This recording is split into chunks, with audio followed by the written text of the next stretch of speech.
Welcome to the Queen City Music Podcast, the podcast devoted to the local music scene in Charlotte, North Carolina. Now, here's your host, Matthew Ablin. Hello, and welcome to episode 100 of the Queen City Music Podcast for July 2026.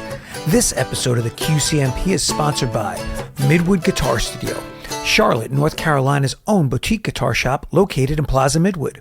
Midwood Guitar Studio not only has the finest selection in boutique guitars, but familiar names like Fender, Martin, Taylor, Two Rock, and many others. Whether it's a guitar, bass, amp, effects pedal, or a much-needed accessory, the knowledgeable and friendly staff at Midwood Guitar Studio will help guide you in the right direction for your next purchase. And Midwood Guitar Studio also has a luthier on staff for all your repair needs. Visit their website at midwoodguitarstudio.com or stop in to see their unique shop at 1517 Central Avenue, Charlotte, North Carolina. And if you're into live music, check out Goldie's, the spot for live music and food in the heart of Charlotte's Lower South End. Goldie's offers unpretentious food like smash burgers, wraps, pizza, and my favorite, the pulled chicken quesadillas. And while enjoying food and drinks, take in the live music featuring some of Charlotte's best musical acts. The music starts Fridays at 6 p.m. and Saturdays at 5. Check out their weekly live music schedule at goldiesclt.com or stop in at 3601 South Boulevard, Charlotte, North Carolina.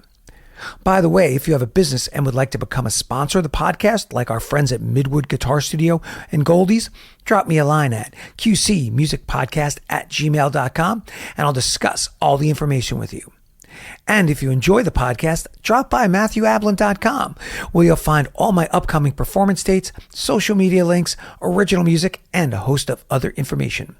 Well, here we are, 100 episodes deep into the QCMP. I'm proud to have been spotlighting our local Charlotte music scene since 2017 by speaking with musicians, artisans, business owners, and others who make up our music community. This month, as we head into triple-digit episodes, I'm speaking with Tina, aka The1Civilian, CEO of Tap-In Music and Entertainment LLC. Tap-In is known for hosting local music showcases, open mics, and networking events for underground and independent artists across the Carolinas.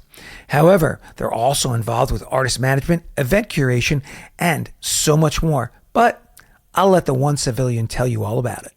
The Civilian, welcome to the Queen City Music Podcast. Awesome. I'm so glad to be here. We talked a little bit before you came in. I hadn't heard of you, the Tap-In Entertainment company that you have. Yeah, the Tap-In Music and Entertainment, yes. So fill me in. Are you originally from the Charlotte area? Oh, no. I came here lieu of UNC Charlotte. So I wound up going to college here. Originally, I'm from California, and then I went to New Bern, North Carolina, and then when I graduated, I came over to UNC Charlotte. I've left a couple times, but I keep coming back. Okay. How long have you been in the Charlotte area? Oh, man, you're making me date myself. Off and on for about 30 years. 30. Wow. All right, cool. And you, like me, I've been here about 20 years or so. So you've seen a lot of growth in the city. Man, I mean, have you driven down North Tryon? Because I mean, it's so different once they put, and then over there by Concord Mills. Yeah. Like it doesn't even look the same. Yeah. And I drive every day up north taking 77. And that's just, used to not to be too bad. Shaking his head over here. Yeah. Yeah. It changes. And then it's still changing. Yeah. You get used to it, and then all of a sudden they just make a curve, or you know what I'm saying? Or they actually like take houses out and just put a whole apartment. It's just crazy around here. It's every little plot of land. It's going to look like New York City soon enough. Well, I heard that like 200 new families move here every day. I'm not surprised. I'm not surprised. By the way, so I'm curious. You come in to Charlotte. Do you have a music background, being that you're in the entertainment and music? Not at all. I am an English teacher. I went to school. I got my bachelor's of arts in English, and then went back for my post for education. Okay. So I didn't start doing the music business till about 5 years ago, and I think I was like 48, 49. Ah, okay. Yes, and I actually cannot hold a note at all. I can't sing. Well, how'd you get involved in the music side of things. Okay, so you're a teacher too, right? Yes. So do you remember COVID? Yes. And they course. started getting us all those bonuses? Yes. Wait, bonuses? Who got bonuses? Yeah, they started giving us all this hazard pay for being in COVID. Like they was giving us a couple $1,000s here and there. Well, I don't remember getting any extra I got money. some. So anyway, but I took. Maybe I forgot, but I don't remember. Yeah, Yeah, they just gave us like, here's an extra $2,000 for being here, staying through COVID. Then $1,500. Oh wow. You know what I'm saying? Anyway, so I took the money. I started a cleaning business. Okay. And then all of a sudden, I made the most money of my life because, teachers don't make anything. Sure. And one of the workers for my cleaning company gave me his EP and said, will you be my manager? And so I was like, oh, yeah, this sounds easy. Sure, why not? I manage stuff anyway. And I found out it's not easy. Wait, so just out of the blue, yes, just said, hey, would you be my manager? Yeah, he said, if you like this EP, will you be my music manager? And is that because you were running a business? Yeah, I think it was because, he saw how I was running the business and that he trusted me with his music. Gotcha. Yeah. Interesting. And so what was your learning curve like getting involved with music and not having any experience in the industry? Well, it's not in the book. Like what I learned very quickly was with cause so I've had other businesses and my parents even had their own business, right? Okay. But with the music business, it's not about how smart you are. It's Right. about who you know, what you know, and you can't go research it. Like you can go research, like, yes, you need to have a BMI. You can go research certain things, Right. but to get connected, you have to network. People have to vouch for you. It's like getting into some like secret society, you know what I'm saying? So it took a while to establish it, and it costs a lot of money. Like for some reason, like let's say there's a more well-known person, and if you want to perform on their show, then they're starting at like $500. And right. I'm a teacher still. I don't have $500. So it was just learning how to maneuver and not get taken advantage of by a lot Right. of people who just want to make money off of other people's dreams. I do understand that that's kind of pervasive into, doesn't matter the genre. Like there's rock bands. If you're opening for a band or they may come to town, you pay to get on that tour with that band. Right. Because it that's could be thousands and thousands of Yeah. dollars to get on a tour. Yeah, because you're trying to build your own fan base. Yeah. Right? And you can be as talented as you want and you still might not be successful because you have to get people to believe in you. And nowadays, and back in the day, Yeah. it used to be you want a label to sign you, this label will push you. Yeah. But now you have to get your own fan base. Like legitimately you have to get people to like you, and then that doesn't have anything necessarily to do with the music per se. Right. You have to have a whole personality. They want to know you, you know, especially with Instagram and other social medias. They want to feel like they're supporting their friend or their, you know what I'm saying, like that. And that's a whole nother situation. And most artists are introverts. I think if I look back at just like the history of music and the musicians I kind of idolized growing up getting into music, it's funny that you say that social media and they want to kind of know you. There was that, I missed that portion of like that mystery that we had, that we didn't know that much about those artists. Like Kiss. Know? Yeah, Kiss. Anybody. You couldn't just you couldn't just send them an email. Or hit them up on Instagram. Right. You couldn't do that. Like there was a wall between you and the artist. Right. And now people run around claiming they're artists and they're not. Yeah. I mean, they can't even carry a tune. Or even some of the people that we celebrate that have no musical talent, but they're popular. And people, buy their music and stuff. And it makes it hard. Yeah. And there's a lot of people out there who have 25 songwriters writing a song for them, and it's not theirs. Right. They're the performer or the artist taking that song to bring it out to their fan base. Right. The biggest issue, I think, though, especially with these independent artists, is that they don't know the business behind music. So they might make these songs or whatever, but they don't even know how to capitalize off what they're doing. So it's confusing.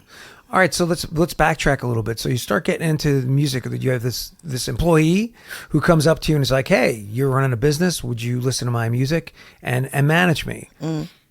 So you get this dropped in your lap and you're like, okay, I can do this. What are you doing? How do you start the business? How do you start managing this person? What is this? Doing what is all this the like wrong for you? stuff.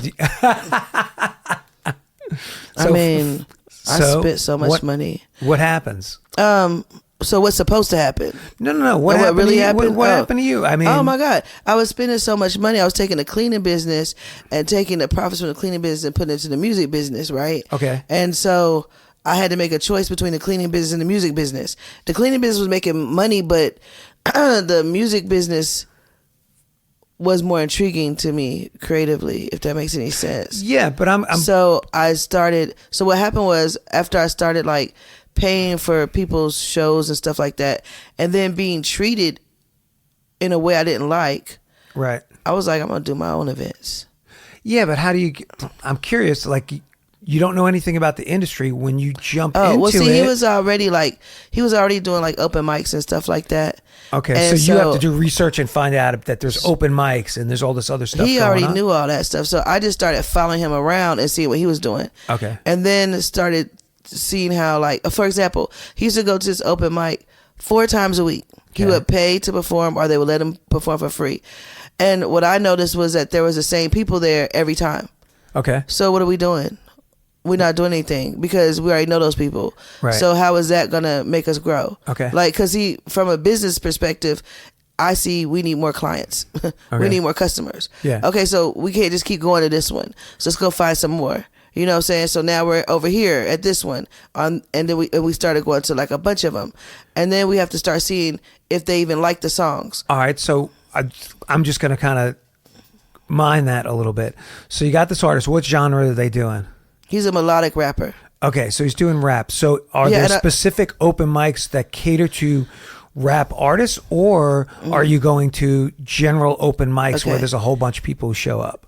So at first we were going to the ones that cater specifically to like rap, right? Okay. And then I started putting him on other shows. I even had him try out for Disney. We went all the way to Orlando and tried out for Disney, and I found that he doesn't have music that fits this. So then we went back to the studio. So you know what? Now we're gonna make music that fits any crowd. So then now, I mean, like, he was like, and I'm gonna just say his name, Young Doc, but he was, and we're gonna play one of his songs at some point. But he was the one that like was my experimental child. You know what I'm saying? Like your first child. So yes, you're gonna try out for Disney, and yes, you made a person pass the first round, but now they want you to dance. And you're like, no. Okay, cool. Let's go do this. So like, and then I was putting him at like a poetry thing, but then he had too much explicit language. So now we need to make a clean version. Okay. Now, and so then after that, you start meeting people. And then I was blessed to meet Miss Flay, who's part of, Flay Entertainment. I think they just converted their name, but, she knew the business behind music. Okay. See, so and there's like the BMIs, the sound exchange. Yeah. I didn't know any of that. I'm just wandering around doing music. You know what I'm saying? And then I met DJ Chuck T. He's like one of the Carolina DJs, and I took his music business class. And then that's when I realized I didn't know what I was doing. I just wanna change your mind.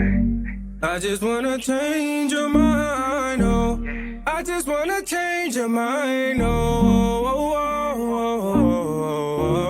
1, 2, 3, 4, drop that body to the floor. 5, 6, 7, 8, hurry up and don't be late. 9, 10, 11, we don't say that number, gonna trust them days. Love it when you close to me, show you how it's supposed to be. 1, 2, 3, 4, drop that body to the floor. 5, 6, 7, 8, hurry up and don't be late. 9, 10, 11, we don't say that number, gonna trust them jakes. Love it when you close to me, show you how it's supposed to be. Move your body, groove your body, love the way I use your body. Move your body, groove your body, love the way I use your body. Move your body, groove your body, love the way I use your body. No, no, no, no, no, no. 1, 2, 3, 4, drop that body to the floor. 5, 6, 7, 8, hurry up and don't be late. 9, 10, 11, we don't say that number, trust them jakes. Love it when you close to me, show you how it's supposed to be. 1, 2, 3, 4, drop that body to the floor. 5, 6, 7, 8, hurry up and don't be late. 9, 10, 11, we don't say that number. That's truly. I took the class twice. No, I'm laughing because I think whenever somebody gets involved with music, most of us don't know what we're doing. You are building the plane in the air as we go, as you go, because you're like, oh, I don't know how to deal with people, or excuse me, I don't know how to have relationships with people and contact business owners, or I don't know how to navigate this aspect of it. I don't know copyright. I've got to you got to research it all. Right. And so it's a leveling up process. So like this is year 5 for me. Right. So I kind of look at, I have like a title for each year, like basically. Right. So I'm in year 5. So I'm in a good spot now. Right. I'm still not done. Like I still have things I have to get together. But like I definitely have leveled up in the past 5 years. But it took meeting certain people, opening doors for that. And then me building my team. Okay. How many people do you have on your team currently? So not counting artists, there's 11. Wow. I know, right? We just had our first official team meeting like a couple weeks ago. To deviate, because I was doing so much myself, to deviate, that's not the right word. What's the word? Divvy up? Yeah, divvy up all the stuff. Okay. There's too much going on because I went from this, let's go to shows and one artist, to now we got merch. Now we have a festival. Now we have artist development, the people who are not signed to us. Now so it's all this stuff. And here I am, one person, and fielding calls. Like I probably talk to like 30 people a day. Okay. So you got this one artist and you're starting to figure things out. You're taking classes. Have you started Tap In yet, or have you not started it? No, I've definitely started. I got an LLC and all that. No. When you get the one artist, did you go in and say, "All right, I'm going to start a business now," or did you kind of just slowly start to build it? Because you start with one artist, and then all of a sudden, you've got 11 people working for you. So I'm trying to figure out where you're at. So you're starting with yourself and young Doc. Yeah, Doc. And you're trying to figure it out. And navigate this whole scene for yourself. So what comes next after you've got this? After you've got this one artist, what comes next? Are you adding more artists? Are you starting to expand? Do you have other people coming to you to talk? Well, we started. I made an LLC probably a year after we started doing the music. Okay. And then we were traveling. Like we were going to, so we were told not to go 5 hours beyond our area. That's what they said. That was what I was told at the time. What does that mean? Like, if I'm a Charlotte artist, I don't need to be doing the show in New York because that's not going to help me grow.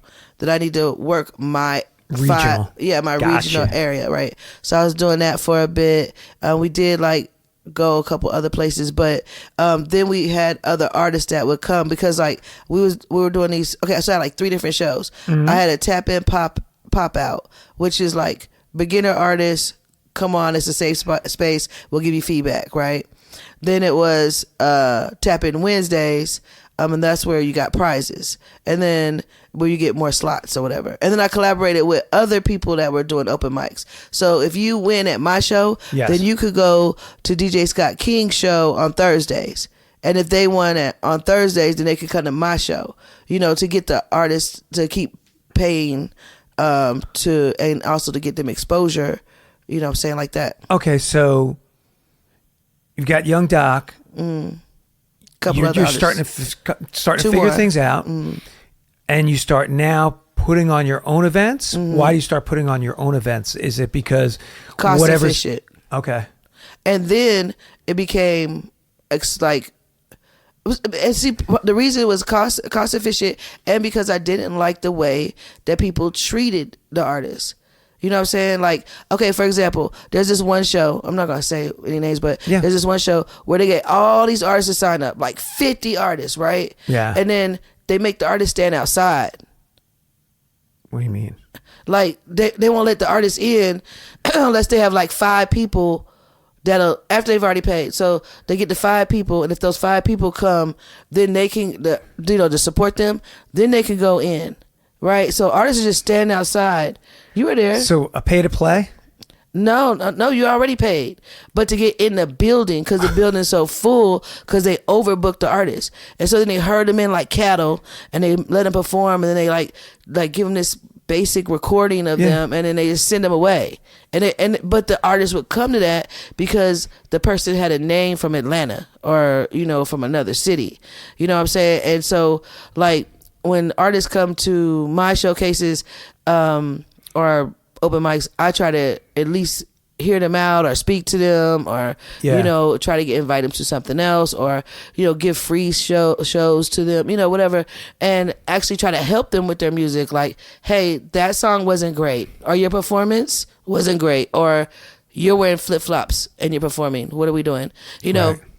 Trying to teach them how to be a professional artist. You know what I'm saying? So we started, Miss Flay and I, along with her husband and mine, we, oh God, what's his name? Oh my God. I can't remember his name, but he's from Greensboro. We made a thing called Tap In Immersion where we had like a kind of like a camp sort of where like they came, we gave them a little bit of the business, we helped them with a stage performance, they did have rehearsals, and then they would come back into a show, so right? So you got like a boot camp for them? Right. And so now that turned into, we did another one called Fire in the Four, where they auditioned and then they got to work with a coach for like 4 weeks. Got you. Right. And then they perform and then somebody won like a prize, right? And then now to like 2 months ago, now we have artist retreats where I book them on Friday into an Airbnb until Sunday and just feed them and everything and just do straight artist stuff and then they do a show and then send them on their way. All right, so you've got artists, you start doing your own shows. How long are the shows? How long do they run, and how many artists do you normally have on an event that you do? When I got popular, it would be like 35 artists for like 4 hours. Oof, that's a long time. Okay. No breaks. Like they get their 2 songs next, and they'd be like, "Can I get 3 songs?" No, like very. How come so many artists and less songs, and not less artists to do more songs? Like come out and have them do like let's say a 20-minute set or a half-hour set. Well, most of the artists don't have 20 minutes worth of music that I was working with, right? Okay. So I don't work with artists that are like established in the game as far as like, that they can pull their own people. Gotcha. So these are like up and coming, thinking about it. So I'm thinking in terms of almost like they're using just an open mic. Yeah. Basically, come in, do your one or two songs, bring some friends with you. They're not even using their own beats. You know what I'm saying? They're just. Oh, really? Yeah, no, they just like getting a beat off of YouTube and rapping over it, and then so then we say, hey, that's not gonna work. You know what I'm saying? Right. And then we have these educational conversations with them, and some get mad.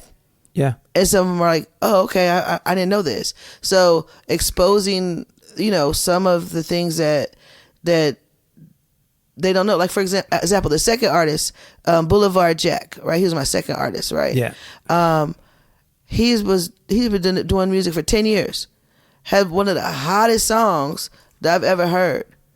He hadn't even registered it with copyrighted. He ain't even put it in BMI. He's performing all over town and paying to perform. Or getting to perform for free but not getting paid.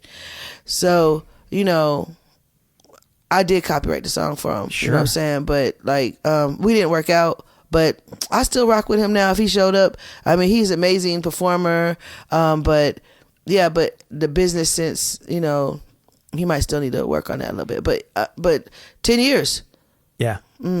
Everybody knew who he was. And no one who was putting on these shows stopped to tell him, hey, dude, you're not making any money off of this. And that bothered me. Right. Because he's performing and he's not making money. They're making money off of him. You know what I'm saying? Boulevard Jack's coming. Oh, I love Boulevard Jack. Everybody's singing the song. Boulevard just singing for free. And it's not fair. No, it's not. I know, but they don't know.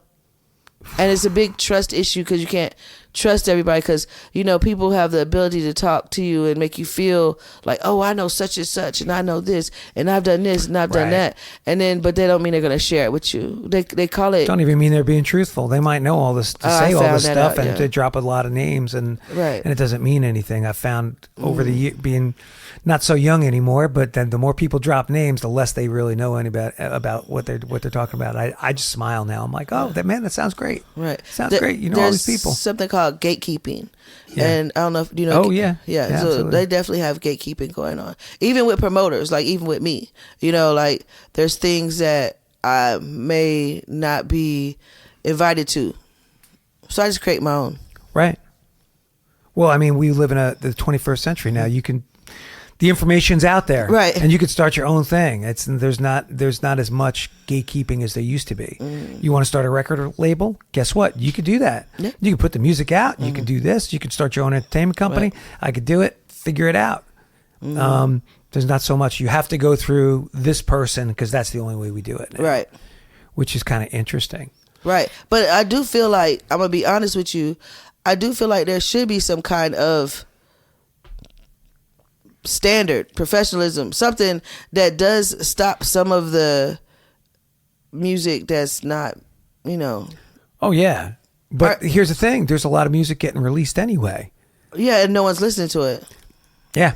So like, I mean, good, bad, or indifferent, right? So you heard about like K-pop, right? Yeah. Where they have to go to like K-pop camp, and then they're there for like a certain amount of time, and then they're put in a group, and then that group has to put out the same song in 3 different genres, and then they're like, sorry, you didn't make it this year, so that's why when a K-pop band comes out or whatever, they make so much money, because they've been through some kind of real situation.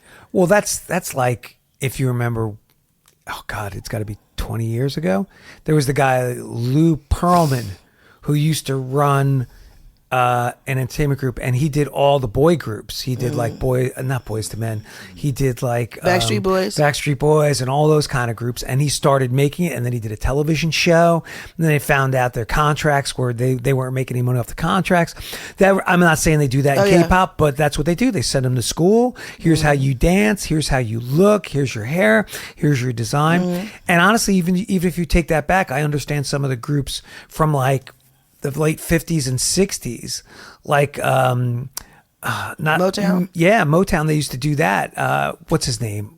Barry Gordy. Barry Gordy used to do that all the time. Oh, I know some stuff. So yeah, I mean, so it all kind of feeds back to that kind of that way of doing business, especially in that genre, right? So I'm not saying like, we shouldn't have different types of styles and stuff like that. No, but I still think that there should be some accountability, because like some of the artists that like, even if they, even if they're good, like as far like talented or whatever, they don't know how to manage their money. They wind up crashing out, stuff like that. There should be something there for these artists that help them protect themselves. I don't know. But isn't that going to be you as the manager? Like, aren't you going to be the person who says, I see that spark, I see the talent, I'm going to take you and we're going to work with you? Oh yeah. Where they might not get the chance with somebody else. Of course, yeah, exactly. Of course, but I'm talking about the music entertainment world in general. Right. Not my artists. I'm talking about, or the artists I touch. I'm talking about in general, the things that we push in general, especially with the hip hop music scene, is negativity. Like, I mean, as far as like, even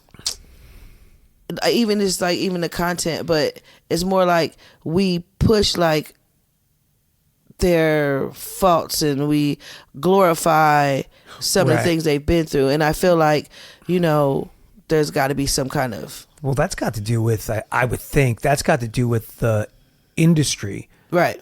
In a sense of like, hey, this is what's been selling. We like this bad boy image or this bad girl image. This is what's selling. Let's do more of that. But I think that might be started to change in a certain way, because if you see...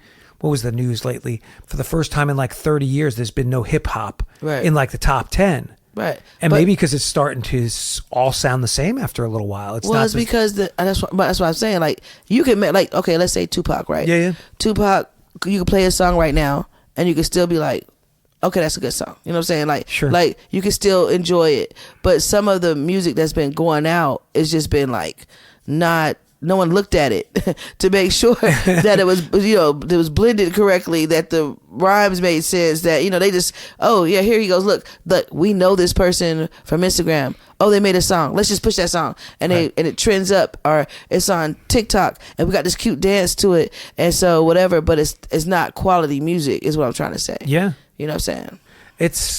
I think that's pervasive in all genres though. I think it's just, everything is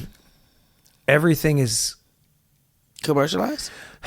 I would say commercialized, but it's demoralized. No. It's just not original anymore. You could take artists from when, and we make ourselves sound old, but if you go back to old artists, let's just take rap for a second, and you go back to those old artists. Is there anybody who sounds like LL Cool J today, who does the style of stuff that he did? Is there anybody who went on stage with a band and did Mama Said Knock You Out with a live group? Is there anybody doing that kind of stuff? That's probably why Bruno stands out. Mm-hmm. Yeah, but that's what I'm saying. Right. People have run with what's popular, and then there's this particular style. I mean, the same thing happened in heavy metal. You had hair metal bands, and then the record industry came in and said, "Ooh, this band did well, and this band did well. Let's have 50 of them." Right. And then they sell it, and they're like, "Well, that's why that brand died." And the same thing with grunge music. That happened. It was like, oh, everybody who looks like this in this sort of town will sign all these bands and see which ones the cream rises to the top. Yeah. And there's only a couple that you remember. Yeah. But everything today has started to become so, I guess commercialized might be the same word. Like, you go to country. Country doesn't even sound like country anymore. It sounds like country rock. And everybody's got a trucker cap, and all the girls wear the cowgirl boots. Right. And they got a certain dress. And this is the way everything is just stylized so you can figure it out. Mm-hmm. So, but that's up to us as the artists, or to you as the management company. So like, well, we got to figure something else that's going to cut through, because everybody does this. What are we going to do different? Right. That makes sense. So, all right. So you're putting on these entertainment shows, you're putting on the showcases, showcasing lots of artists. Is this the point where you start to realize you're getting some traction and you want to start to expand? Because Tap In does a lot of stuff. Well, I actually started realizing that I didn't want to keep doing those shows. Like, I did those shows for like 2 years, and it became, I don't want to say it. I just feel like it was kind of like, what are we doing? Right. Because remember I said at the very first show that Young Doc was taking me to, it's the same 40 people, right? Yeah. And I'm not a club person. I'm the one-civilian. I don't drink. Yeah. Nothing like that. So when I started seeing that we're having the same repetitive situations, then now we need to do something different. Right. So every once in a while I'll have a show. Like in Charlotte, it's very rare for me to have a show that for a bunch of artists or whatever. But so I said, you know what? It's time I signed some more artists.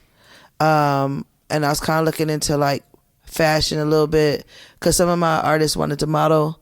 And so whatever my artists, because a lot of my artists do other things. Okay. Some of them do photography. Sure. Some of them do tattoos, because they have to make money, however, whatever, right? Don't we all? So I was like, well, you know what? Now we're going to go on a tour. And so on year two, we would go to one city. And then maybe like 2 months later we'll go to another city. But I didn't count it as a tour. It was like a test run. Right. And then the third year we did a tour. Yeah. Like, we went all up and down like 8 cities or whatever, right? And then I was like, okay, this is cool. But then what I found is that the artists weren't posting the footage. So the whole reason we're going on a tour is to show people that we went to different places, right? Because this is costing the artist, right? Right. So you're supposed to post that you was in New York. You're supposed to post that you was here, and they would come home and nothing. And I didn't want to be the face of Tap In. I didn't want people to see me. I mean, I'm over 50. What do I need to be in front of the camera for? You know what I'm saying? But they weren't posting. They weren't advertising themselves. They wasn't getting the promo out. Sure. Those kind of things. So I was like, okay, so now I got to be the face, right? I had a young E.Dot had a big talk with me, and he was like, it's your brand. So then that made me have to go and start doing things in front of the camera, and that was weird for me, but I'm okay now. And so they wanted to do another tour. Yeah. And I was like, fine, we're gonna do another tour, but we'll do another short one. But you guys gotta get the promo up. You know what I'm saying? Right. And so we tried that, and then so we're just stop interrupt you for a second. Sorry. So is that everything that you leave the artist to do to post the stuff, or isn't that the management portion of it? Like, you're kind of controlling their social media presence, like, hey, we need to have this video up, and we need to get this video up, and control their social media in that way? Or are they operating their own? So I work with artists, and I do have artists that are signed to me, but I am not the label. Gotcha. There's a difference. Okay. A manager is hired, like, there's different kinds of managers, and I didn't know this at first either, right? There's the booking manager, there's the business manager, there's the, the artist development type manager, like this roadie manager, right? And so I'm playing all these roles while they sitting around. No, I'm not doing all that. I'm one person, right? So they have to participate in their own trajectory. Okay. So Juby the God out of Chicago, and we're definitely gonna put one of his songs in here. Juby the God, he came to me, and I have been working with him for a while, but he was his own entity, and what happened was labels started talking to him, and he was like, I need someone to talk to these labels for me, or to make sure I'm not getting a bad deal. So I signed on to be his manager, but I don't do anything for him except talk to labels and maybe like post him, or he like sends me a post and I repost it, right? But Juby gets plenty of views. He has a degree in like graphic design and film and whatever, and he does like really amazing content, and it's his job, like he's gonna be doing this in a couple weeks, to share what he knows with the other artists, right? Because he knows more than I do. Okay. So it's like a little family, and I'm like the leader, but they still got to do their own thing. All right. So since you mentioned it, you are the manager. What type of manager are you? Where are your lines? Like, I'm not going to do this. We do booking, or what is your area of expertise? So it depends on who I'm talking to. Okay. So like, for example, with Juby, like I said, I am business manager. Okay. But like with Sonny the Deity, I am like the artist development manager. So like I go into the studio with him, it just depends on what the client needs, you know what I'm saying? But there's not, Young Doc is the only person that, like, Young Doc is whatever Young Doc needs. Yeah. But everybody else, they have their own. So you are catering your services to what that particular artist needs. Yeah, and their contract spells that out. Okay. Like, you are here because, I'm going to help you develop this, and this. Gotcha. Whatever, and then we're going to get you some promo. So I just signed Trilenium, right? Mm-hmm. So Trilenium is a group out of Winston-Salem, and I just started with them. And so they need to re-record some of their songs because they're flat in some areas and stuff like that. They already got their image together, you know what I'm saying? They don't have enough actual content like music videos. So that's where all these other people come in. Okay. So they're trying to get me not to work so much with people because I got other stuff to do. But like, for example, I got cameramen. Yeah. So if you need a video, go over to that department, right? If you need like business stuff, like you need paperwork or whatever that you have to get done for something, then you go over to the executive assistant. It's starting to be like that. Okay. That makes sense. Makes sense. It's kind of complicated in the sense of that I was just doing it like all kind of like it sounds like I'm all over the place because I was the one person that had to approve everything. You know what I mean? Right. And then I got to create an event. So like with the festival, got to create this big event, and then, but this needs to be done over here. It was becoming a lot.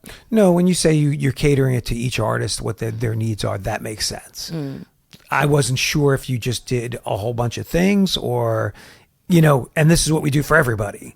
Or since you kind of say, oh, we do this for this artist and this artist, this, because everybody, as you said, they need different things done for their careers. Right. Like Trap Blend, who's part of Wire Hanger Association, he's the CEO of Wire Hanger Association, is under me. Okay. Right. So his whole label thing is collaboration with me, but he makes his own music. Gotcha. Right. He records himself. Right. And then I just help do the bookings and stuff for him and like that. Okay. And then he promotes, not promoting like that.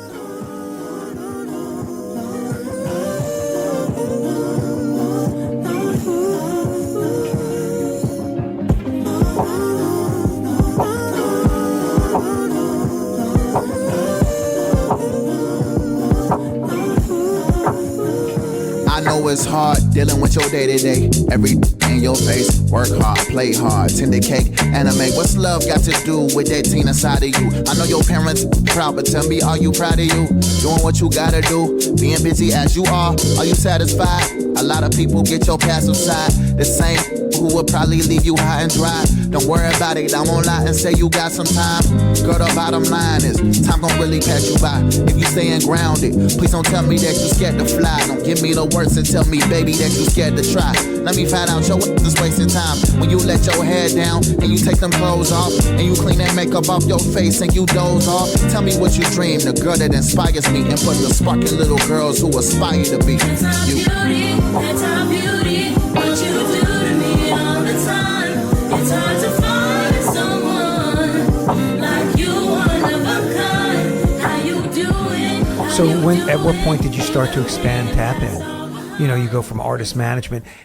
Did you start doing the artist management and start getting more and more artists, and then started saying, hey, I should do these other things? At what point did you decide to start to expand? I don't know. It's like, okay, so I'm described as a button pusher, okay? Yeah. So if I'm going along and I see there's a need, I'm like, oh, we got to do that too. Okay, let's go fix this problem. You know what I'm saying? And then it becomes I was good at fixing that problem. Well, now it's not a problem. Now it's a something else we offer. Yeah. Like that. If that makes any sense. Yeah. Like all these things came out of things we needed. So, for example, the t-shirts, right? We just started making t-shirts 2 months ago. I bought a t-shirt pressing machine 2 years ago. It's been sitting somewhere. Okay? And now the festival's coming and we need t-shirts printed. Well, let's go grab the thing we bought 2 years ago and figure out how to use it. Right. And so now we're pressing out shirts left and right. We got the little plastic things with the sides. Like, I don't know. So is it more just from a business perspective? I guess it's more cost effective for you to do all these things yourself rather than to, what's the word I'm looking for? Sub it out right. to other companies? So for example, the camera people I work with, right? Okay. So the first music video I shot with Young Doc on my birthday. Okay. Cost me over $1,000. All right. Okay. Way over $1,000. I had to rent the venue, right? That was $400. I had to rent a hotel room. I had to rent a car, right? Then I had to rent the cameraman. Okay. So just that, I was like, this is ridiculous. And then and videos could cost up to $5,000-$10,000 because then you got dancers, this and that. I was like, So then I started a relationship with a cameraman, and we're starting to do things. But then people would ask me for a cameraman, and I would refer them to him, so that I get a discount on my work. But I'm throwing his name out there, the Tap In cameraman. Like even though he's his own thing. But there, that's your money, babe. Go ahead, because then it doesn't cost me as much, right? Sure. And so then I started doing mic drops, right? So Juby the God, the one I told you who does everything himself, who went to school, he had mic drop equipment. So when he left school, he was like, we need to buy mic drop equipment. So I bought the mic drop equipment. He went back to Chicago. Now we do mic drops, right? And I don't know if you know what mic drop is. I have no idea. That's where they hang the mic up above, and then you perform your song. Gotcha. While you know what I'm saying? Yes. It's like a little video, but it's just you doing the mic drop, right? Got it. So we provide those services. So then it became, well, man, I got 3 cameramen right now that I associate with. They all their own brands, but I associate with, and I need to have a media day. So I had this media day, right? The company had a media day, and we called all these people like podcasters, blah blah blah, and all these people showed up, and we had different stations. I organized it, so they paid a fee to come in, and then they would get to perform. They get an interview. They get this. They get that, and they leave with all the content they need for the month, right? And so then I was like, hey guys, now we do media packages. So if you're an artist, so it became like that. So they all grow out of something that we need, but then of course other artists need it too.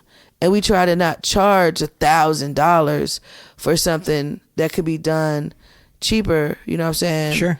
And everybody, all of us get to make some money, so we keep the business going. Absolutely.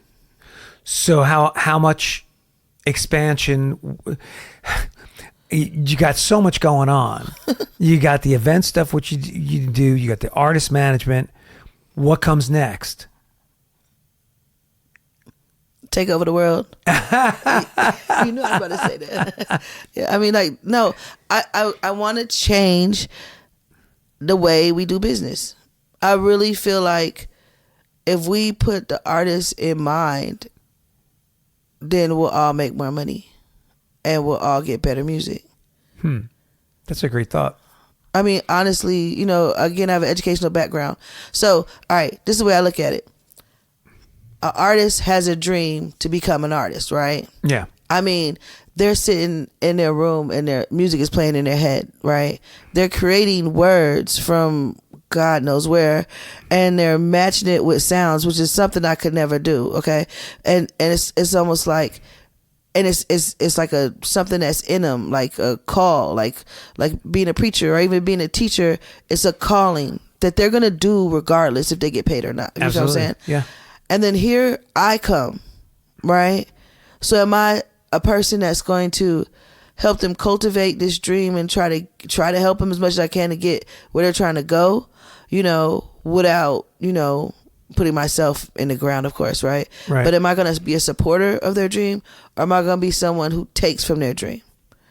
So if we look at music as for what it is, I mean, music started many moons ago before we was even here. Shouldn't we be creating music that people really, you know, that people want to hear, and people, not even that, but people need to hear? Because when I'm on my radio station, when I talk to the artists, most of them say that music for them is therapy. So why would I be like a person that just like tries to pick it like a crab off of their dream when I should have my own dream? And my dream is to make better music, not through me. Yeah, but your dream is different than other people's. Some people are just they're just there to make money. And that's why they're picking at the artists. You know, but it's see, like this is well, you take something like a Spotify or something. They don't pay streaming, right, pay the artist nearly what they should, but they're there for, you know, they're there to make money. This is our entity.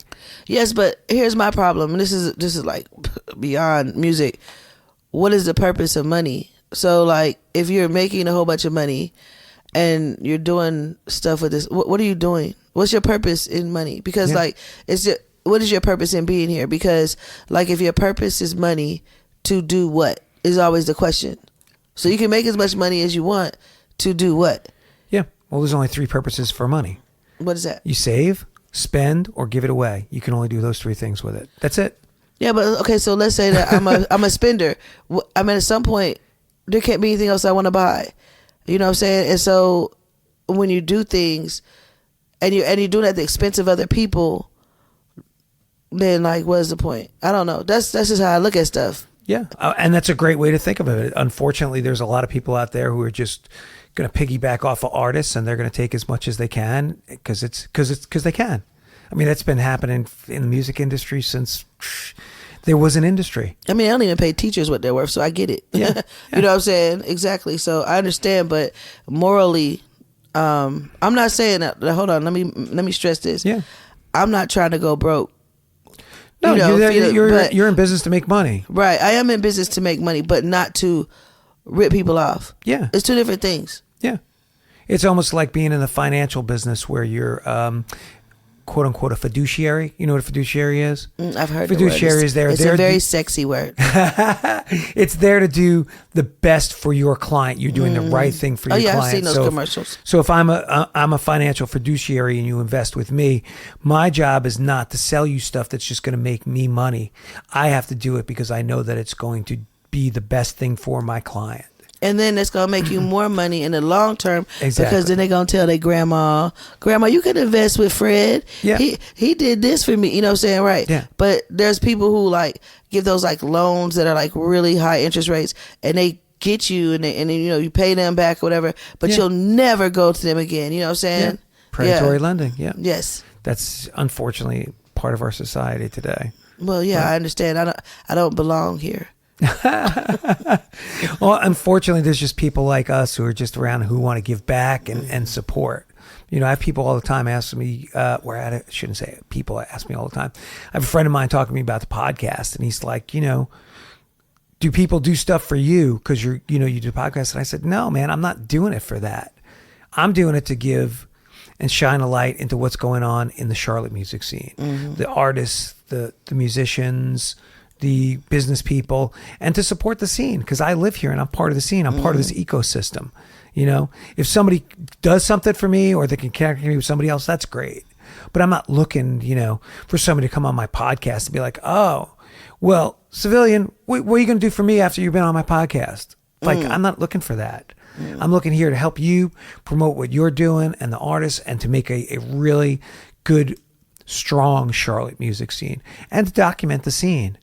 Because 25, 30 years from now, if I'm not here or you're not here anymore, somebody can look back and say, hey, these are the folks, you know, who built on the Charlotte scene and got us to where we were. You know, deep. That's the way I kind of look at it. I might have like a little credit later. Oh, I'm not even doing it for that. You never know. You never know. You could be that person, you know, 25 years from now who's like, oh, you got to go talk to Civ. She was doing this, this, and this. And she knows the scene and she knows the people. And then you don't even think about it. All right, so back to Tap In. You guys have got doing the artist management. You got the event curation that you're doing. You're still not doing those as much as you used to. You said no. I do them sporadically. Okay. So, like for example, I have a show Friday. Okay. Well, see what happened. So, okay, this was my rule. That's this Friday, but unfortunately, this podcast not coming out till July. That's fine, but I do have a show this Friday. And what happened was, and this is what's happening. So I said, and I got a witness here that I'm not going to do anything but the festival I'm having in September. Okay, that was the rule. All right, unless someone called me out. Okay. To come. Okay. Now, I want you to know I've done like 4 shows this week because I've been called out. Vietnam called me out yesterday from people from Vietnam, right? The Golden Gambit needed a place to have their venue. And so they were coming from Vietnam. I got them a place. So I had to be there because they came from Vietnam. I'm not going to just abandon them, right? And they were like a goth rap group. And then like Friday. Where was I Friday? I was called out for that. Oh, Nikki B had an event and she wanted me to be on her panel to like judge artists and give tips. So, and then today at 2:00, I'm supposed to be at Boating with Friends. It's okay. Boating with Friends with Trey Rhodes because he's doing this big thing for Juneteenth. Okay. And so we're taking over NODA, like 6 venues. Oh, and cool. I'm doing one of the venues, so he wants me to come to Boating with Friends because that's his event. So unless I'm called out, I don't have to go, right? Gotcha. So the one on Friday, Winston-Salem, is Top Carter Entertainment, wanted to have a show in Charlotte with my artist, like collaborate with his artist. So that's what's happening. So I'm not really planning on having shows, but my phone keep ringing, which is a really good thing. Yeah. But at the same time, it's the end of the school year. and You're busy. I'm always, I know. Yeah. So I'm just curious, with the business, you mentioned quite a few of the artists. So you're not just representing Charlotte artists. And Oh, no. So why would someone like, let's say Juby, you said he's out of Chicago, why would he come to, why would he work with a management company in Charlotte, and how does he get to know you? Why is it not somebody, he feels comfortable with in the Chicago area? Okay, so Juby went to college at Gardner Webb. Okay. And Juby and I met here. Gotcha. And he just graduated, and so he went back to Chicago. Okay. So that's how I met Juby. I have been asked to manage people in other cities, though. Someone's trying to get me to manage them out of Tampa, and someone's trying to get me to manage them out of Columbia.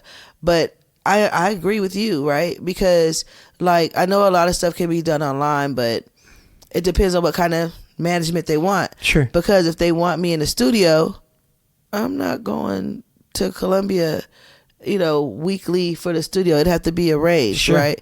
But like Winston-Salem, the group Trillium that I manage up there, they've driven to Charlotte for the past 2 days because for the shows, right? Yeah. And then they have a studio in their house. So like if I do go there, I'm there. You know what I'm saying? So Sure. and it's only like an hour and a half. But yeah, it depends on what they need. So some of them just want to be promoted, like they want their music to be under Tap In, so I promote them. Got it. Like Big Speaker Mo, he stays in Orlando, and this is kind of interesting. Some artists want, even though we might not manage them, they still rep us. Right. Like, you know what I'm saying?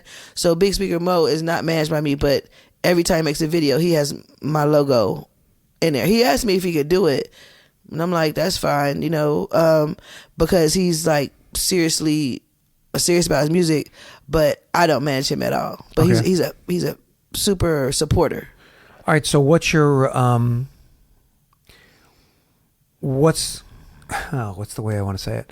What is the way that you vet your artist to see who you want to take on? Is there when somebody comes to you and said, "Hey, Civ, I want you to manage me," do you say, "Well"? Yeah, I say no. Let's a go lot. through this checklist. Let's see what you got going on. Let's see. Here's the things I do. Here's what you don't have. Here's what you got to have together before you come work with me. What's your checklist? Well, first of all, most of the time, everybody doesn't need a manager. They're not even ready to get managed. They think they need a manager. Okay.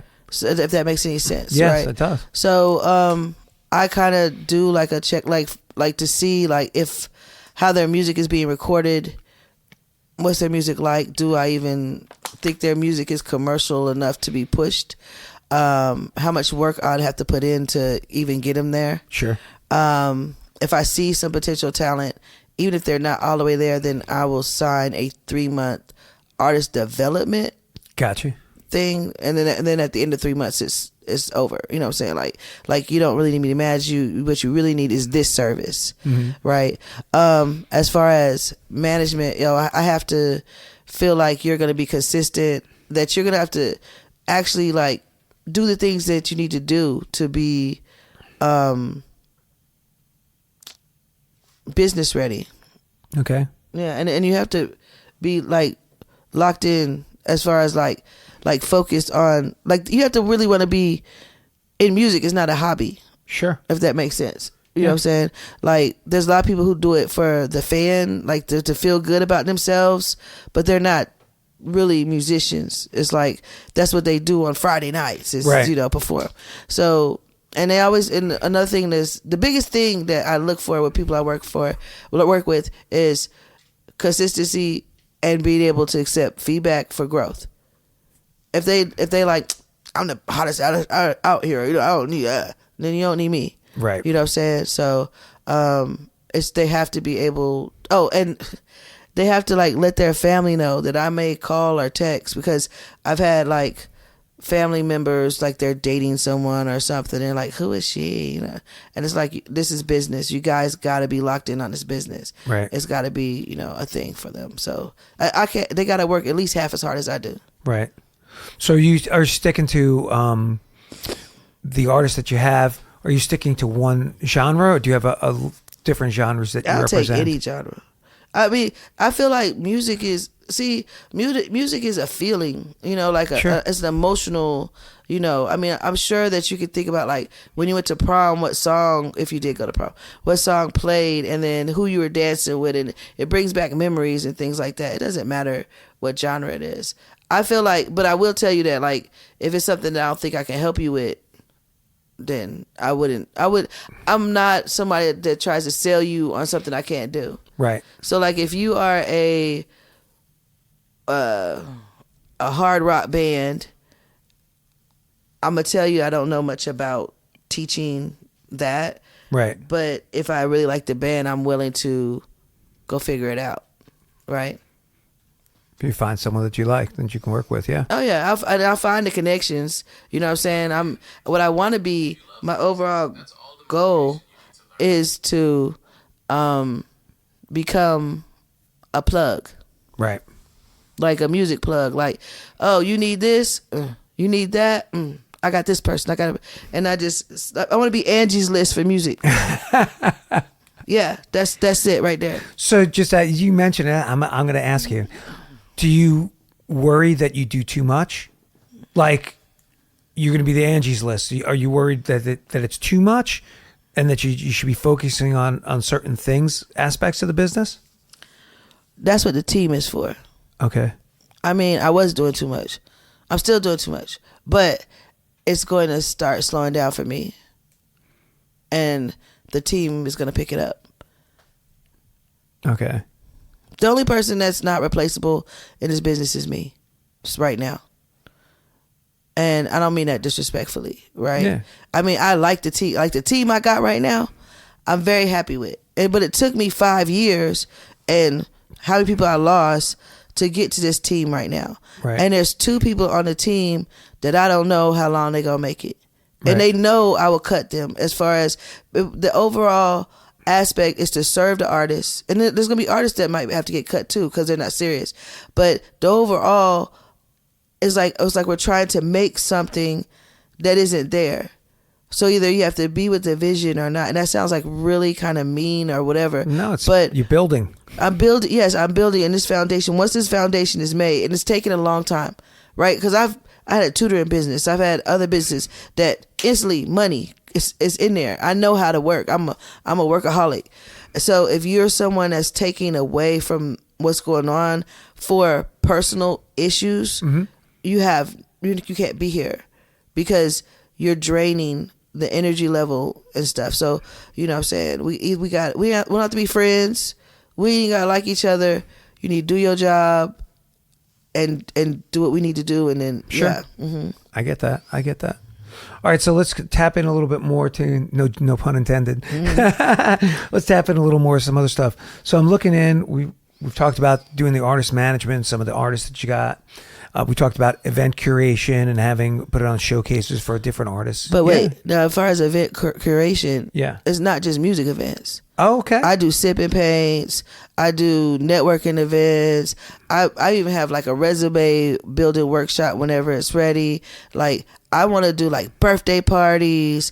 Like we do this thing called Love Vibes, where like you bring out the the ambiance and stuff. Right. And then when for Juneteenth I'm gonna do musical bingo. Oh, okay. I want to do all kind of events. Okay. So just That's awesome. and that for me is my songs. Like artists make different songs. Right. My events are songs. Gotcha. I create them from my mind and be like, ooh, I think this would be really cool. And that's my music, if that makes sense. Yeah. So do you have a roster of quote unquote artists who are doing the events for you? Like, do you have somebody who does the sip and paint with you? Do you have somebody who does like a musical bingo? Do you have all that laid out already or no? So like with the team, I have Sure. people I can call in, but I don't have a registered sip and painter. Right. I don't, but I can call somebody. Right. Like I have You got go-to people. Oh yeah, I got go-to people. Yes, Okay. definitely. All right. So but did you have that roster already? Yeah, I got a fire basically? breather. That's great. That is awesome. All right. Well, that's good. I didn't know much about the event curation. And, Oh, yeah, that's I what thought you were just talking about the shows and the showcases. No. That's what I really like to do. And so I think the next step with the event curation is like I want to do like trips. Yeah. Not for the artists, but like put trips together of experiences. Oh, okay. So there might be a tap in travel in my future. There you go. All right. I'm such laughing. All right. Tell me about label services. What's this about? Is this all about the things that you do for as a label? Yes. So I don't think, okay, so as far as a label, I don't think I'm actually a label yet. Okay. Like, I know what, okay, so you know when you first start and you name stuff and then you go, okay, this is what I'm doing. And then you start finding out that what you're calling it is not what it is. So like, I'm a promoter. Gotcha. But I didn't know I was a promoter. Somebody had to tell me I was a promoter. Ah. Right? So, yes, I have a label, Tap In Music Entertainment, but it's more management. And then I have people sign under my label, but I'm doing the management more than the label services so far. The label services will grow. What I think label services are, and I could be wrong, right, is that distribution. Like I have my own distribution company. Of course, I mean, I do market my artists and things like that, but I still think that also can be management. Label people are supposed to put money into the artist, and then they give it, then they go and work and make the money back. Right. I don't put the money into the artist. The artist put the money into us to make it so we can keep doing things. So I don't feel like I'm a label yet. I've been working on getting grants and things, but I haven't gotten those yet. So I've just started that process. So I think that'll be like year 6, because every year I up myself. So eventually I will be an established label, but I don't think I'm one yet. Do you, as part of a label, do you see yourself doing recording studio stuff or just kind of like subbing that out? Because I know it just... There are recording studios in town, of course, but there's also a ton of people like myself who do recording at home. And I think you mentioned, one or two of your artists that they have their own studio at their own house. Right. I just know that has to be mixed and mastered outside of, what you're doing. Right. Like if you record yourself, you should have someone outside of yourself to mix and master you, because it's a different ear. So I feel like we're working on getting a place as far as like where like separated from the home. And so until I get that, I won't know. So like I can't promise any of that stuff. And I never say I'm gonna do something that I'm not gonna do. So I eventually see us being a whole corporation, doing everything for an artist. Right. But I haven't learned that yet. Well, you also have different outlets of people or different people that you have that already work for you to do it. I mean, a large company, let's just say Capitol Records, at some point they had different segments of their other corporation that did certain things. So I mean, that's just kind of the way it works. Yeah, as you start to... My main artists go to Montiago Studios or DJ Mello. DJ Mello records from home. He's very selective about his clients. And then Montiago Visual Studios, he records all kind of artists, and his quality is good, and he's off of kind of like in the university area. Oh, okay. Yeah. So, and I've been working with him from the beginning. He's actually he is my uncle, and no, he's not, but he's my musical uncle. Okay. And Infrared was my musical daddy, because what they did was vouch for me in the community. Yeah. And help me, to get established. So like Montiago goes to the BET Awards every year, and he works with some of the mainstream artists, and then Infrared does some of the celebrity hosting, like for the bigger events that we have in Charlotte at times. So, so that kind of helped, because I remember I said it's like who you know. Sure. Mm-hmm. And I do know that as far as like a label company, one of the first label companies that I talked to was Gorgeous Musique, and Gorgeous Musique, I think that they're more of a label, and I know I'm not that. So is it safe to say most of the businesses that you work with are in the Charlotte? Are you working with a lot of other businesses that are outside of the city? So I would say that What do you mean? What do you mean by services? Yeah, other services that you work with, like recording studios that and things like yeah, that. Everybody else is most of them are in Charlotte, but I connect with lots of people. So like in Columbia, I'm going to go to a studio in Columbia. First lady suggested to me. So like when I go to another city, I already have people that are going to help me. Okay. That that I've reached out to ahead of time, or promoters, or venue owners, or whatever. Point you in the right direction. Yeah. Yeah. So so I know people in multiple cities. Okay. So like if you're going, like one of my artists that I've worked with, not under my label, she wanted to move to Texas. So I gave her like 4 people to go talk to in Texas when she get there. So I just make a big network of people that I trust, because when you go to a new city and you start working with people, you don't know again if they're like the scammers or the leeches or whatever. So I like to establish relationships wherever I go. That's good. That's really nice. I don't think we have enough of that in in the music industry, where people are trying to create relationships and be good to artists and honestly to each other. And it's a good sign because they answer the phone. You know what I'm saying? It might be like a year, and I'll call them and be like, "Oh, what's up? What's civilian?" I'd be like, "Okay, good. Yeah, my name's still good." Because reputation is a lot. You know what I'm saying? Mm-hmm. It is a lot. People don't realize they can throw it away really easily. Right. I'm curious. I was just looking at the website, looking through stuff. Tell me about this third-party promotion. What is this about? I don't know anything about it. So like commercials and stuff. So like, okay, I have the radio show. I want to talk to you about that too. Yeah. So we do commercials for other people, and like even though like you may not be with us, we'll still promote you. Okay. And we might get other people to promote you too. You know what I'm saying? To get your brand or your music or whatever out there. Yeah. Mm-hmm. That's pretty cool. All right. Yeah. Again, would you promote it on the radio show primarily? No, not just the radio show. It could be like, let's say, for example, you have a clothing line. Okay. So now my artist will your clothing line and tag you. Gotcha. You see what I'm saying? Yes. Or it could be like, so, all right, I don't know if I should be telling you this, but so like we're doing the artist retreats, but we're also recording them. So they're really trying to force me, I would say, like, not that's not the right word, guide me into like starting a TV show, right? All right. Like on Tubi and stuff. So for the first one we did, the artist retreat, we have a reel of like a movie or whatever, about 15-20 minutes long. Okay. And so that would be, we could strategically put product placement in there. Okay. You know what I'm saying? For that. Yeah. So those are ways that we could promote it too. But mainly like I just made a commercial for Cousin's Cuisine. Yeah. And I'm about to drop a commercial for Culture, which is another restaurant. Mm-hmm. And so we'll actually shout you out and make a commercial, and the cameraman will come in and zoom in on your pizza and everything, and like, yeah, we'll make a whole production out of it.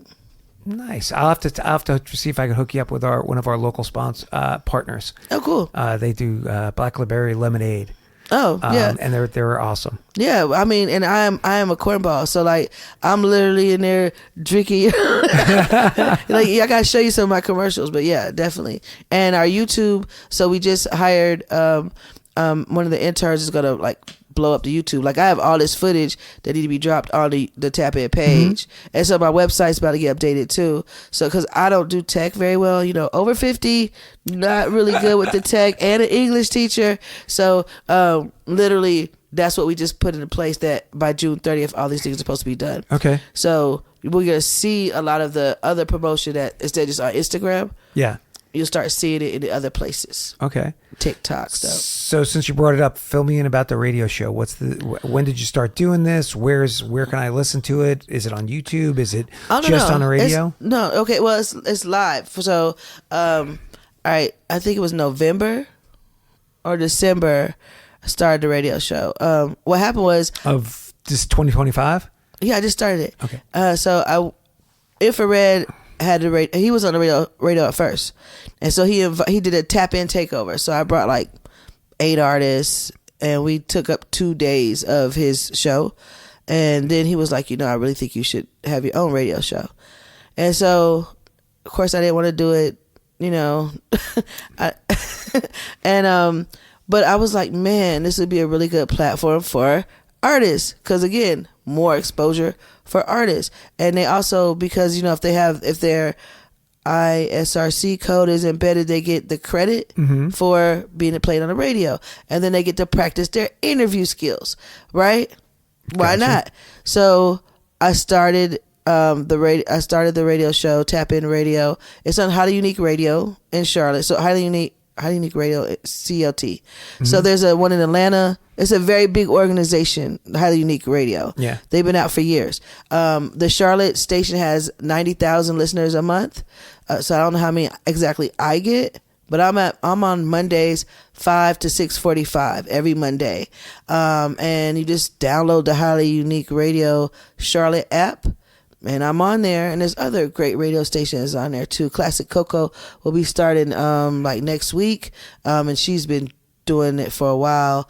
But basically, my radio show, what we do is we start off with we play music like Drive at 5 type thing, right? Okay. So, you know, try to wind down from work, and then we do a mental health tip, just like. In general, like, you know, whoever's coming on to speak, to be interviewed, I want them to share a mental health tip, because we need to be aware, especially men. And I have more men than anything, because the industry I'm in. And then we shout out small businesses and the music in between. And then about 6 o'clock, we start the interview. Okay. And that's whoever it is. I've had a sculptor. I was very excited about the sculptor. I've had some fashion designers. I had someone who deals with transitioning from people coming from jail, transitioning to like trying to get houses and stuff like that. So, I mean, I'm open to any people coming on the radio, models, whatever. But we spend that time, and I really don't really focus so much on the music. I focus on the person. Okay. You know, and how that came to be. And how often is the radio show? Monday. Every Monday. And how long is it? 5 to 6:45. So 1 hour and 45 minutes. And it's probably about 45 minutes of music, 1 hour of me yapping with somebody. And how far in advance do you schedule stuff? So if somebody's listening and they think they might be a good guest on the radio show to come talk to you, how far out? Right now, booked through July. Okay. Yeah. So I mean, but if they call me, I'll let them know. Like, I'll just DM me. I will. It does. Oh, and we also play the artist music too. So if they come on, you know, like, we play their music. You said you were video somewhere for your website? Yeah. So I've been capturing snippets. Yeah. But now we're gonna start. So you know, when you first start doing something, you don't want nobody to record you, because you don't know what you might do or say or whatever. Yeah. And so I had to like practice a little. So now I think I'm ready to, you know, to be recorded. Good for you, because I'm so used to not being recorded. Like, I'm verbal, you know, it's just an audio podcast. I don't know if I would want a video of me rolling out there. Listen, I've been watching myself, and like, number one, whenever somebody, and I just so anybody who doesn't know me, I'm a big girl, okay? Like, I am not small. Every time somebody takes a picture of me, my mouth is open. And it's not because I'm trying to eat. It's because I'm talking. I need to learn to be quiet when somebody's trying to take a picture of me. Yeah. And then also I notice when I'm being recorded, I do a lot of stuff that I don't notice I'm doing. Like, I play up my hair. I be looking bored, like disinterested. But it's not that. Whenever I'm like, when someone's talking to me, I'm so focused on what they're saying. I'm studying. Like, I'm like, well, we're all self-critical, Siv. I mean, we're all like, if you take a picture, I mean, when I do promo pictures for myself, like, I just posted one because I'm trying to do more like corporate and weddings and that kind of stuff. I took a picture like 3 times with my selfie for the event, and I was like, smile. You're like, you don't think that you're doing stuff, and then you see stuff. It's like somebody hearing their voice. You know, you hear your voice, and how many people have said, I hate the sound of my own voice. Right. Like, we're all such self-critical about ourselves, though. Right. But I just know that, like, especially like, I've had people come and tell me, especially like when I'm listening to artist music, I get so super like serious faced, right? Because I'm listening for everything. and people will think like, oh God, she hates it. You know what I'm saying? Or they'll come up and be like, your face is telling. My face isn't telling anything. I'm calculating and listening and whatever. Yeah. But like if they see like I even bob my head a little bit, they'll be like, oh shoot. and I don't even know what's going on. It. Yeah. Right? Cool. But yeah, no. So my face is not like, it has a lot going on. Sometimes our faces give us away. A little much. So you've been in business 5 years with Tap In. Give me some positives, some positive things that you've learned from the business, and a couple of negatives, because there's probably somebody who's going to listen, and they're thinking of getting into the music business. What are some positives you've learned from your angle of the business? What you think?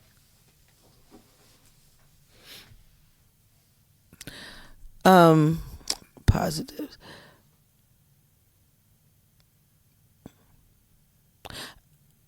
Okay. All right. So we're going to have to cut out that long space because I had to think about that. Okay. Some positives from the music business. Yeah. Was the question. It's a community. You know what I'm saying? It's a whole different community. There's lots of people out there, and they all look different, and but they all are there for the same thing, pretty much. You know what I'm saying? Right. I built some like really good relationships with people that I didn't know. So it's a community. It's like a underground network. So that's pretty cool. There's a lot of talent in the city. I think there's a lot of talent with different artists and potential and everything. As far as for me, positively, like the actual music business, I just, started off without any mentors, and I do feel like there are people I can call, if I have a question, right, that know more than me, that are willing to speak. So it's not as closed off as some people think. Yeah. And I think working with different artists and building relationships, the trust that they put in me is really important. That I have to respect that trust that they're giving me. They're giving me their gifts and talents, and I have to respect that. And the fact that they trust me with it is really awesome. Do you find that most of the artists and the musicians are pretty cool people? I mean, I've been doing this since 2017, and I got to say, most of the musicians, every one of them that I've had on, or even the business people getting on, have been pretty cool people. I haven't met too many people that I've been like, man, that person is... I mean, they have big egos, some of them, like, I mean, in general, but you have to, as an artist, you have to think that you're the best person in the room sometimes. So, there's a little bit of ego in it. And to be honest with you, because I'm a woman, it's sometimes a problem. With, like, not with the artist per se, but like other managers, they get very dismissive of me because I'm a woman. I don't know. It's happened to me like several times where it's like, oh, okay, little lady, go sit down, like that kind of thing. Then they find out who I am or who I represent. Then they'll be like, oh, okay. And so there's that, you know what I'm saying? So, right. But that's just because, women in the industry, in the music industry in general, get treated a little differently. And I'm not talking about, they get treated a little bit differently than the men do. You would think after, and I'm sure you know Sharon Osbourne used to manage Ozzy Osbourne. You would think after her reputation, like that she was, I don't want to say cutthroat, but she was just hardcore. Like she didn't take nonsense from anybody. You would think that kind of set the pace for other people to be like, let me be weary because I don't know what's going on, because not everybody's just sugar and spice and everything nice. But I think some of it has to do with other women. I'm just gonna put this out there. Might need to cut this later. I don't know. But other women in the industry, because some of them come. I'm like, I look like a normal person. Like I'm saying like in the room, if like let's say like we're a bunch of hip hop artists or whatever, I don't look like I belong sometimes, right? I was sitting there in my mom jeans, I'm chilling, I don't have no makeup on or whatever. So I get dismissed sometimes because of that. But then there's other managers who are dressed, yeah, that's a good way, provocatively and doing a whole lot of extra stuff that I won't do. So there's like a type, you know what I'm saying? Gotcha. So I don't know. But I mean, it's okay. Because eventually they come around and be like, oh, she's cool, you know. But I have gotten dismissed.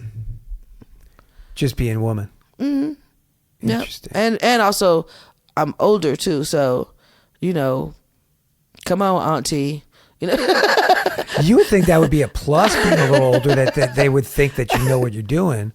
Because I've met people and, you know, like I said, they do all the name dropping and all this, and you just haven't been around for a while. I'm like, okay. Mm-hmm. Okay.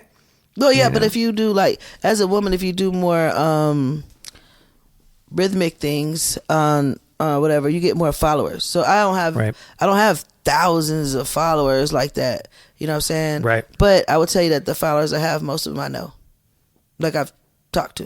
Mm-hmm. Very cool. Mm-hmm. So, have we touched on all the stuff that you think you want to talk about, Siv? Is there anything I missed? The event, the festival. What's the festival? Tell me. I don't even. Yeah, so September 12th. So, okay. So my job in my mind, because like, you know how people have like a 5-year, 10-year plan? Yeah. My job is very simple. To one-up myself. Okay. Each year. So that year I had a tour. This year I had a whatever. So this year I decided I'm having a festival, right? Not knowing what that was like, and all the details and everything. And so the festival's going down September 12th. And it's called the IAAM Festival because it's all about music. Okay. And we're going to have it at Victory Yards, downtown, you know, by 7th Street, on the other side of 7th Street Market, the rainbow colored place. Mm-hmm. Yep, that's where we're having it at. And I am thoroughly excited to put on such a big event. I've never done an event this size. So how many artists do you have on the event? I cannot answer that yet. Okay. I know I've had over 90 submissions. Oh, okay. But I'm cutting them. So like what I did is I'm having Chicago's got a stage for an hour. New Orleans has a stage for an hour. Greensboro has a stage for an hour. Gotcha. Tap In has a stage for an hour. Charlotte has a stage for an hour.